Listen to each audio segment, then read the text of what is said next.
नमस्कार। प्रस्तुत है आज का चिंतन। प्रेम अंतःकरण की भाव विभोर अवस्था का नाम है। हम अपनी आंतरिक शक्तियों को पहचान नहीं पाते क्योंकि वे अति सूक्ष्म हैं। हमारी स्थूल बुद्धि उन्हें अनुभव नहीं कर पाती। इसीलिए योगी लोग विभिन्न योग साधनाओं द्वारा अपनी बुद्धि को सूक्ष्म और निर्मल बनाते हैं।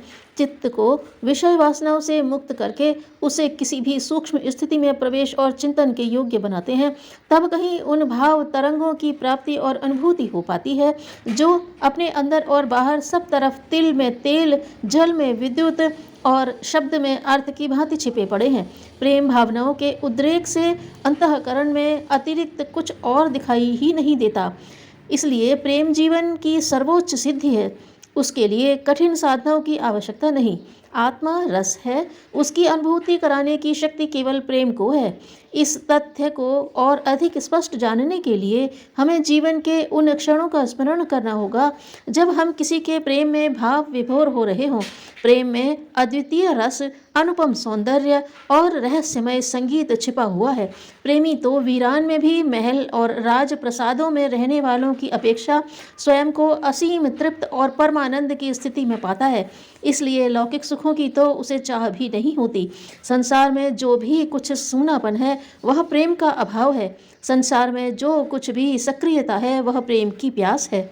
समस्त दुखों के मूल में अंतःकरण की वह प्यास ही परिलक्षित होती है जो किसी के निष्काम निर्विषय प्रेम पाने के लिए तड़पाया करती है। पुत्र मिल जाने के बाद उसके पालन पोषण और विकास की चिंता आती है। धन के साथ इंद्रिय सुखों के प्रति आकर्षण की अनिवार्यता जुड़ी हुई है। पद के साथ महत्वाकांक्षाएं, यश के साथ अहंकार का संबंध अनादि और अटूट है। पर प्रेम में प्रेम की संतुष्टि के अतिरिक्त न तो कोई आकर्षण है, न महत्वाकांक्षा और न अहंकार। इसलिए यह आत्मानुभूति और ईश्वर प्राप्ति का सर्वोत्तम योग है। इससे ही मनुष्य उस सूक्ष्मतम सत्ता को पा सकता है। भगवान का भक्ति से संबंध बताते हैं। भक्ति और कुछ नहीं, प्रेम का ही दूसरा रूप है। प्रेम की विलक्षणता यह है कि वह मिलन में भी उतना ही आनंद प्रदान करता है जितना विरह में आत्मसंतुष्टि। उन विरह के क्षणों में स्मृति अपना प्रभाव व्यक्त करती है और आत्मसंतोष के लिए जीवन को उत्सर्ग और सक्रियता से भर देती है। अगले मिलन के क्षणों की उमंग प्रेरणा देती है प्रेमी की इच्छा और आदर्शों की पूर्ति की। भगवान की भक्ति तथा भगवान के प्रेम के साथ त्याग और सेवा को अनिवार्य स्थान दिया जाता है। वह विराट जगत के कण कण में फैली चेतनता में सुख, संतोष और सौंदर्य प्राप्त करने की दिशा प्रदान करता है। चंद्रमा किसके लिए चमक रहा है, क्यों चमक रहा है, आकाश को सितारों से क्यों भर दिया गया, वे निरंतर जगमगाते क्यों रहते हैं, वृक्ष ऊपर की ओर उठते जा रहे हैं, उन्हें ऐसी कौन सी चाह है कि अपने भीतर के मधुर रस को फल बनाकर भी उसका थोड़ा सा भी अंश अपनी जीभ पर न रखकर संसार को दान कर देते हैं। समुद्र कब से भरा है, उसके भीतर कितनी प्रचंड हलचल है, पर उसने आज तक अपनी मर्यादा भंग नहीं की। नदियाँ थोड़ा सा जल पाकर उमड़ पड़ती हैं। सीमाएं तोड़कर खेत खलिहान, मकान, देवस्थान किसी की परवाह किए बिना सबको तोड़कर चल देती हैं, पर समुद्र का मौन गांभीर्य आज तक नहीं टूटा। यह सब बताते हैं कि उस सब में ईश्वर अपने प्रेम की अभिव्यक्ति करता है। सेवा से प्रेम की अभिव्यक्ति होने से ही जगत का कण कण दूसरे को देने की नीति पर चल रहा है। मुस्कुराते हुए फूल, चहचहाते हुए पक्षी, कल कल करते निर्झर और लहराता हुआ पवन, सब में एक ही लगन, एक ही उत्साह, सेवा और उसके माध्यम से प्रेम की व्यापक अभिव्यक्ति है।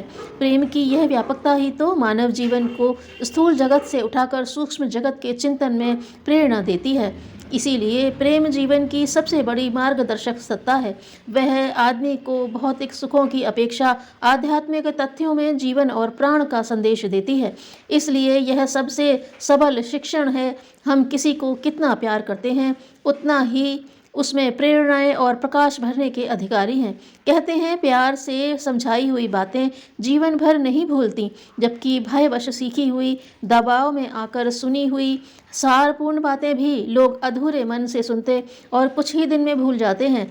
भगवान सृष्टि के कण कण में है और प्रेम भी सृष्टि के कण कण में है। परमात्मा विश्व की मूल प्रेरणा है और प्रेम भी सृष्टि के संपूर्ण क्रियाकलापों का संचालक है। परमात्मा एक ऐसा तत्व है, एक ऐसी उत्पादक शक्ति का नाम है जो अपने आप में परिपूर्ण है। अपने भीतर से सब कुछ निकालता अपने ही भीतर सब कुछ समेटता रहता है। उसमें इसमें से ही जीवन का उल्लास, उमंग, सौंदर्य सब कुछ अपने भीतर से उमड़ता और भीतर ही संतुष्ट होता रहता है। न उसे बाह्य वस्तुओं की अपेक्षा होती है और न उपेक्षा ही। अद्भुत साम्यता है दोनों में। सच है, जिसने प्यार करना सीख लिया, प्रेम पा लिया, उसने परमेश्वर को पा लिया। लोक साधना का महत्व तब घटता है जब उसके बदले में नामवरी की ललक होती है। धन्यवाद।